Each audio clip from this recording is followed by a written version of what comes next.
안녕하십니까, 이창호입니다. 오늘은 수학이란 무엇인가에 대해서 설명을 드려보겠습니다. 자, 수학이란 무엇일까요? 그 답은 대체로 정해져 있습니다. 여러 수학자들이, 권위 있는 수학자들이 공통적으로 하는 설명이 있습니다. 그것은 수학이란 패턴 혹은 규칙성에 대해서 연구하는 과학이라는 것입니다.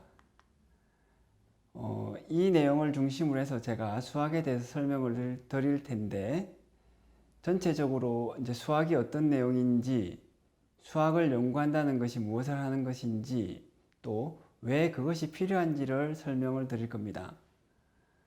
그리고 여러분들은 전체적으로 학교에서 배운 수학의 내용들이 그런 것들을 기억하신다면 그런 것들이 어떤 의미인지, 또 지금까지 열심히 공부한 것이 사실은 무엇을 위한 것이었는지를 이해하는 데 도움이 되실 겁니다. 단 수학 문제 풀이를 설명하지는 않을 겁니다. 그런 건 너무 좀 재미없고 힘들겠죠. 자, 수학이란 무엇일까요? 아까 말씀드린 것처럼 수학은 패턴 혹은 규칙성에 대해서 연구하는 과학입니다. 패턴은 규칙성이죠. 이런 생각이 처음부터 있었던 것은 아닙니다. 제일 처음에는 수학은 수에 대한 과학이라고 생각을 했었습니다.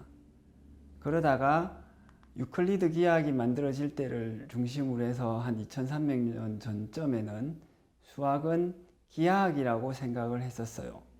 그러다가 또 시간이 한참 훌쩍 건너뛰어서 이제 한 1600년대로 와서 근대 수학이 발전할 때는 수학은 수, 도형, 공간 뭐 등등에 대해서 여러 가지에 대해서 수학적인 대상들에 대해서 연구하는 과학이라고 생각을 했었습니다. 그러다가 이제 지금은 현대 수학자들이 수학은 패턴 혹은 규칙성에 대해서 연구하는 과학이라고 결론을 내리고 있습니다. 물론 이런 생각은 또 수학이 좀 발전하다 보면 생각이 좀 바뀔 수도 있겠습니다. 하지만 여러분들이 수학은 패턴 혹은 규칙성에 대해서 연구하는 과학이라고 생각했을 때 적어도 한 몇십 년, 한 몇백 년 동안은 크게 틀리지 않고 여러분들이 수학을 이해하는 데는 도움이 될 것입니다. 그래서 정리를 하자면 수학은 패턴 혹은 규칙성에 대해서 연구하는 과학, 이 정도를 생각하시고 뭐 관심이 많으시다면 기억을 해 두셔도 좋겠습니다.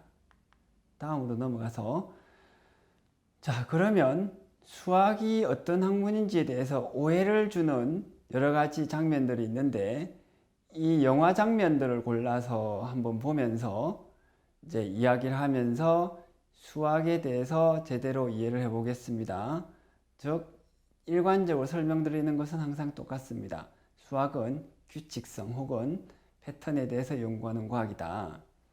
자, 어메이징 메리라는 영화가 있는데 이 영화의 주인공이 수학 천재로 나옵니다. 그런데 이 영화가 수학에 대해서 조금 오해를 불러일으키는 수학 천재의 모습을 보여주죠. 이 영화의 장면에서, 한 장면에서 선생님이 이렇게 묻습니다. 숫자를 딱 제시하면서 이런 수를 곱하면 얼마니? 수학 천재인 메리가 이렇게 대답을 하죠. 따다닥. 자, 이런 것은 수학이 아닙니다. 수학 천재도 아니에요. 지금 보시다시피 어떤 천재가 나타나서 굉장히 긴 숫자 두 개를 따닥 계산해서 그것도 암산으로 정답을 딱 말하면 많은 사람들이 놀랄 겁니다. 와, 대단하다. 하지만 이것은 수학이 하는 일이 아닙니다. 실제로 1980년대 TV에 많은 천재들이 등장을 해서 이런 모습을 보여주었습니다. 전자계산기보다도 빠른 계산 능력을 보여주었죠. 문제는 그들 중 누구도 뛰어난 수학자가 되지 못했다는 겁니다. 왜? 한국의 교육 시스템이 문제라서? 전혀 그런 것이 아니라 수학이란 원래 그런 것이 아니기 때문입니다.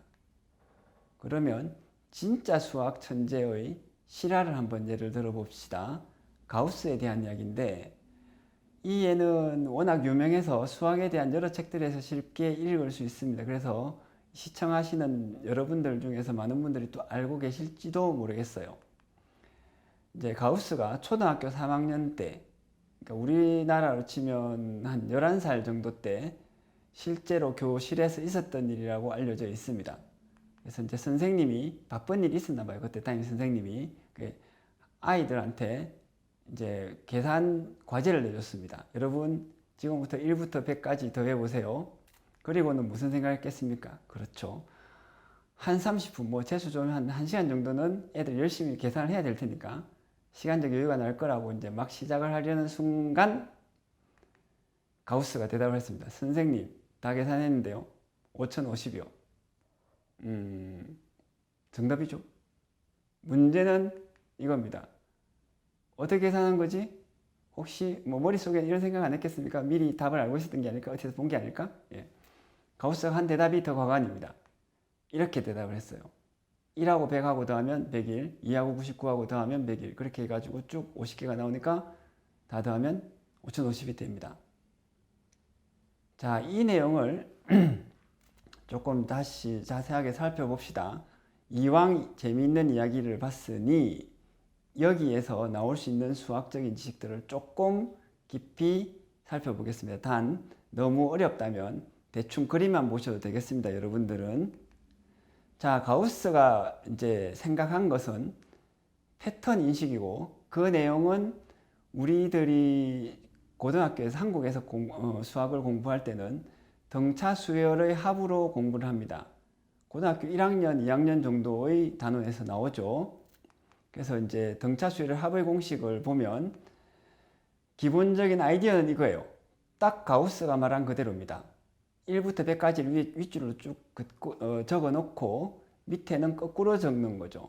그러면은 어느 것을 더해도 101이 나옵니다. 눈에 딱 보면은 당연하겠죠. 위에는 하나씩 줄어들고 밑에는 하나씩 늘어나니까, 위에는 하나씩 늘어나고 밑에는 하나씩 줄어드니까 101이 나오는데 이게 몇 개다? 100개인 거죠. 근데 이 100개가 어떻게 계산이 됐냐면 1부터 100까지가 두 번 더해졌으니까 반으로 나누면 됩니다. 자, 이것을 일반화한 공식이 이렇게 됩니다. 자, 가우스가 생각한 것은 쉬운데 등차 수열의 합의 공식은 왜 저렇게 복잡할까요? 자, 그것도 너무 어렵게 생각할 필요 없이 공식 자체는 어려워 보이지만 근본을 따지고 들어가면 간단합니다. 자, 너무 당연한 공식이라는 것을 아셔야 돼요.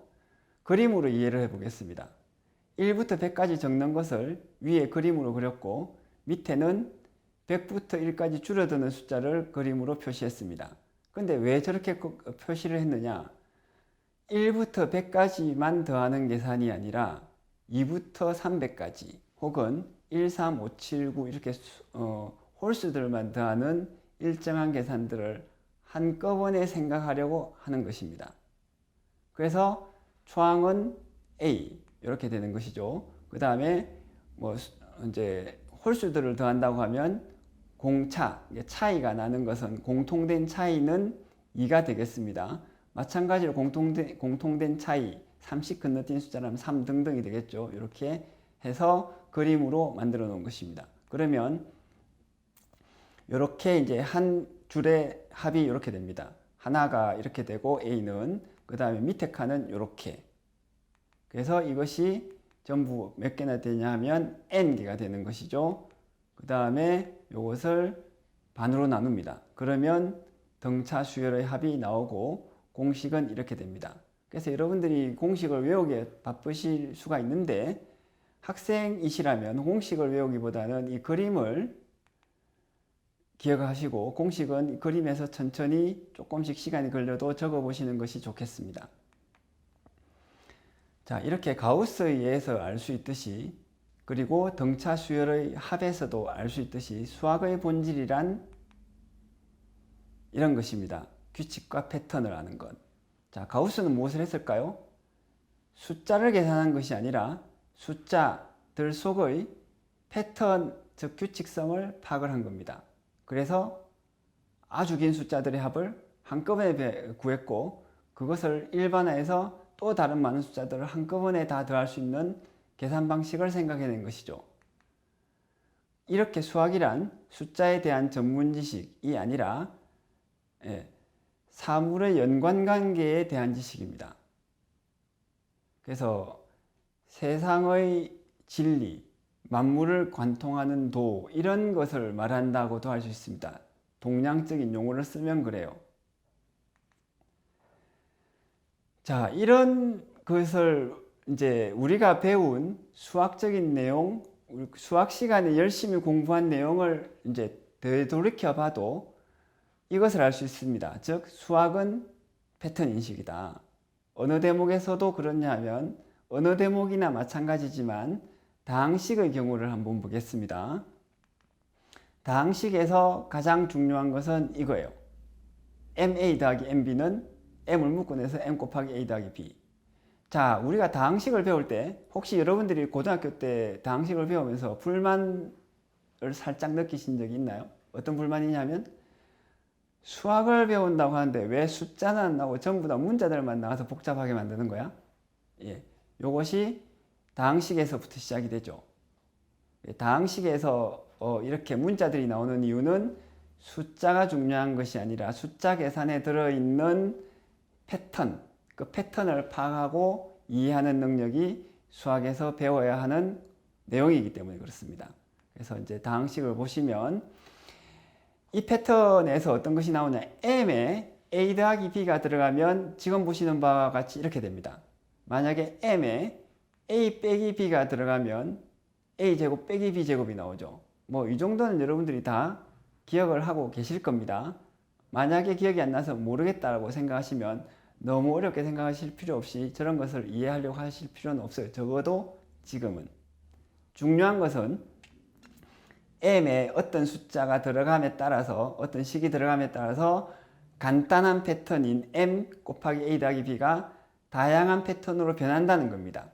지금 상태에서 a제곱 빼기 b제곱을 보시면 a제곱 빼기 b제곱은 n 곱하기 a 더하기 b의 패턴인데 다른 숫자의 패턴이 굉장히 완벽한 논리로 결합이 된다는 것입니다. 이것이 다항식에서 사실은 우리가 이해해야 되는 부분이고, 물론 그 이해를 통해서 계산도 할 수 있어야 되겠습니다만, 그것이 수학이 근본적으로 연구하고 학생들한테도 가르치는 내용입니다. 뭐 이 정도는 어렵지 않다고요? 예, 요 대목을 보시면 m 자리에 굉장히 긴 걸 넣었을 때, 이 사실은 굉장히 단순한 패턴임에도 불구하고 현란하게 어려워 보입니다. m 자리에 긴 거를 쫙 한 3항, 4항, 5항 넣으면 그 식이 무조건 어려워 보이죠. 하지만 이것은 패턴 인식이다 라는 생각을 가지고 찬찬히 들여다보면 A하고 B를 묶어냈을 때 보기보다는 굉장히 단순한 식이었네, 이런 식으로 이해를 하실 수가 있고, 혹시나 공부를 하시는 분들이라면 수학 공부에서 재미도 좀 찾으실 수 있겠습니다. 그래서 줄곧 말씀드리듯이, 그리고 이번 강의의 주제가 그것이죠. 수학은 무엇인가? 패턴 인식하는 학문이다. 네. 여러 예들을 통해서 또 설명을 드리는데 또 다른 예를 들어보겠습니다. 수학적 법칙. 이런 예들을 통해서 수학은 패턴 혹은 규칙성에 대해서 연구하는 과학이라는 단순한 이 정신이 어떻게 세부적이고 기술적인 수학적 지식으로 변화하는지도 함께 보셔야 돼요. 그렇지 않고 수학은 규칙 혹은 패턴에 대한 연구 학문이다 이렇게 하면 굉장히 공허하게 됩니다. 뭐 정확한 것을 알긴 했는데 수학을 실제로 수학자들이 이야기하는 거나 내가 간단한 계산을 할 때조차도 수학은 패턴에 대한 연구다라고 하는 이제 이해가 전혀 도움이 안 되는 거죠. 그래서 구체적인 예들을 몇 가지 보는 것입니다. 그래서 이제 보시면 1차 방정식의 해법, 뭐 ax 더하기 b라는 1차 방정식이 있으면 답은 이렇게 됩니다. 2차 방정식의 해법은 이렇게 되죠. 이것도 기억하시는 분들도 있고 기억 못 하시는 분들도 있을 텐데, 역시 중요한 것은 이 내용을 기억하느냐가 중요하지 않습니다. 하나의 예를 보죠. 좀 더 복잡한 2차 방정식의 경우를 보면 이런 2차 방정식이 있으면 답은 항상 저런 패턴으로 나타나요. 저 패턴이 곧 규칙입니다. 법칙이기도 하죠. 수학의 법칙은 패턴으로 나타나는 것입니다. 그래서 수학은 패턴 혹은 규칙성에 대한 학문이라고 말할 때 패턴과 규칙성이란 용어가 달라지지만 항상 같은 것에 대해서 이야기합니다. 즉 수학은 단일한 하나에 대해서 연구를 하고 그 단순함이 반복되어서 굉장히 복잡하지만 유용하고 정확한 지식들이 나옵니다. 그것이 수학의 매력입니다. 자, 이런 수학의 정신은 다른 분야에서도 사실은 적용이 돼요. 잠깐 수학에서 우리가 잠깐 떠나보면 이제 신혼 겸해서 유머를 한번 생각해 봅시다. 유머의 법칙, 유머는 왜 재밌을까? 재미있는 유머의 공통적인 특징은 무엇일까? 이런 것들을 연구를 해도 여기에서는 그것이 정확한 법칙 내지는 패턴을 찾아내기만 하면 수학적으로도 연결될 수 있습니다. 지금 설명드리려고 하는 것은 재미라는 책에서 자세하게 이제 연구된 내용인데 예를 들어서 한번 설명을 드려보죠. 손오공과 할아버지라는 유머가 있습니다. 뭐 아시는 분들은 아실 수 있는 좀 흔한 유머인데 그래도 모르시는 분들도 있을 테니까 제가 설명을 드리겠습니다. 자, 손오공이 삼장법사를 따라서 서역으로 가죠. 가다 보면 악당들이 나타납니다. 악당들이 나타나면 손오공이 어떻게 싸우죠? 예, 머리카락 분신술 하면 여러 손오공들이 한꺼번에 확 나타나가지고 악당들하고 막 싸우는 겁니다. 그런데 어느 날 그렇게 싸우다 보니까 저기에서 웬 할아버지가 손오공 편에 서서 싸워주고 있는 거예요. 손오공이 참 고맙기도 하고 인사할 겸 해서 할아버지한테 조용히 다가갔습니다. 그리고 물어봤죠. 할아버지, 누구신데 저를 위해서 이렇게 열심히 싸워주고 계십니까? 할아버지가 뭐라고 하셨는지 알아요? 주인님, 저 새치인데요? 예. 이렇게 대답을 했다는 유머가 있습니다. 원래 여러분들 반응을 제가 좀 볼 수 없어서 그런데 주인님, 저 새치인데요? 이 대목이 이제 웃기는 대목이에요. 자, 이 유머는 유명하기 때문에 재밌기 때문에 유명합니다. 그래서 재밌다고 생각하고 생각해 볼 건 이거죠. 자, 이런 유머는 어떤 특징 때문에 재밌을까? 또 다른 유머들이 있으면 모든 유머들의 공통되는 유머의 패턴, 유머의 법칙은 무엇일까? 이걸 생각해 보면 답은 이렇습니다. 그래서 유머가 있으면 하나의 이야기가 진행이 되죠. 보시는 도형의 윗평면에 이야기가 진행이 됩니다. 이것을 드러난 이야기라고 하죠. 그래서 손오공이 삼장법사를 따라서 서역으로 가다가 악당과 싸우고 머리카락 분신술 할아버지가 있다. 할아버지가 누구실까? 요까지가 드러난 이야기입니다. 그런데 여기서 주인님 저 새치인데요? 라고 말할 때 엉뚱한 반전이 일어나죠. 이 반전이 재밌기 위해서는 숨은 이야기가 있어야 됩니다. 복선에서부터 숨은 이야기가 시작이 돼요. 복선은 뭐냐면 머리카락 분신술. 그 다음에 거기서 어떤 이야기가 있냐면 맥락이 있습니다. 누구에게나 머리카락에 새치 하나쯤은 있을 수 있다. 그리고 그 새치가 만약에 분신술에 의해서 사람이 된다면 할아버지가 되겠지. 그리고 이것이 드러난 이야기와 만나는 순간 유머가 되는 것입니다. 자, 요런 도형에서 이제 수학적으로 관심을 기울여 보면 이 도형을 이제 쭉 변형을 시키면 이 도형 안에 메비우스 띠가 있어요. 그리고 이 메비우스 띠를 통해서 유머의 법칙은, 그 유머의 패턴은 다시 위상 수학하고도 연관이 될 수가 있습니다. 이렇게 남이 모르는 패턴을 찾아냈을 때, 즉 규칙성을 찾아냈을 때는 상당히 생산적이 되고 여러분들이 항상 저런 규칙성을 찾아낼 수 있으면 가우스 같은 천재가 아니더라도 어느 정도는 전지전능의 능력자가 될 수 있습니다. 예를 들어보죠. 주가의 패턴, 규칙성을 만약에 정확하게 알아낼 수 있다면 어떤 일이 일어날까요? 여러분이 만약에 그걸 알아낼 수 있다면 한 달 안에 국내 최고의 부자가 될 수 있습니다. 물론 아무도 아직 이걸 알 수 없어서 악의 다툼을 하면서 이제 정권 투자를 하고 있는 것입니다. 또 다른 예를 들어보죠. 예. 암호 창조와 해독. 요것도 규칙성을 싸움입니다. 그래서 암호를 창조한다고 하면 규칙성을 숨기는 것이고, 해독을 한다고 하면 암호 속에 숨어있는 규칙성을 찾아내는 것입니다. 그래서 전쟁이 일어나서 적의 암호를 해독할 때는 수학자들이 대거 투입이 돼요. 자, 주가로 잠깐 돌아가면 주가의 패턴을 찾아서 부자가 되려고 하는 사람들이 실제로 있습니다. 월가인 미국 금융계에 엄청난 사람들이 퀀트라는 이름의 직업을 가지고 이제 수학을 동원해서 정확한 주가 패턴을 찾기 위해서 노력하고 있고, 실제로 이 사람들이 많은 돈을 벌고 있죠. 네. 뭐 이런 책에서 자세하게 설명이 되어 있습니다. 관심 있으시면 읽어보실 수가 있을 거예요. 그래서 이런 여러 가지 상황들을 봤을 때 여러분들이 이제 수학이란 것은 이제 세상에 존재하는 패턴 혹은 규칙성을 연구하는 그런 과학이라는 것을 이해하실 수가 있을 겁니다. 숫자 계산이나 도형 그리는 것이 수학은 아닙니다. 그래서 요 두 번째 숫자 계산이나 도형에 매몰되면 여러분들이 수학을 점점 더 많이 관심이 있어서 공부할수록 이제 낙담하실 수가 있습니다. 왜냐하면 예상하지 않았던 내용들이 나오고, 그것은 곧 패턴에 대한 것이기 때문이죠. 그래서 이런 점을 염두에 두시고 현대 수학을 이해하시면 혹시나 여러분들이 수학에 관심이 있을 때 이런저런 책을 보면서 조금은 맥락을 잡기 쉬우실 겁니다. 이상으로 설명을 마치겠습니다. 감사합니다.